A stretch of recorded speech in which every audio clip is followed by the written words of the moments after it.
Wie findest du meinen neuen Hut? Gut. Und was sagst du zu meinem Laserschwert? Gut.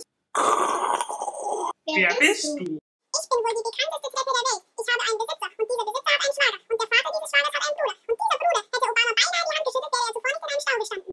Wow, du bist echt Fame. Ich weiß, das sagen viele zu mir. Naja, eigentlich gar niemand. Das liegt wahrscheinlich daran, dass kein Mensch mit einem gesunden Menschenverstand mit einer Treppe spricht. Bis auf euch. Aber das ist doch gut. Deshalb bin ich zu euch gekommen. Und warum bist du hier? Weil meine alten Besitzer mich nicht gut behandelt haben. Sie haben mich immer nur aus dem Keller geholt, um auf mich draufzusteigen, damit sie besser an den Weihnachtsbaum rankommen. Dabei wäre ich viel lieber eine Treppe auf der Sportler posieren, nachdem sie gewonnen haben. Und jetzt müsst ihr mir einen Gefallen tun, sonst gehe ich nämlich wieder. Oh oh. Oh Mann, haben wir es bald? Mir ist nämlich echt kalt. Gleich. Der Baum muss nur noch das Foto machen und dann auf allen Facebook-Pages dieser Welt hochladen. Das geht ganz schnell. Ich hab's. Ach nein, du hast gewackelt. Wir müssen es nochmal machen.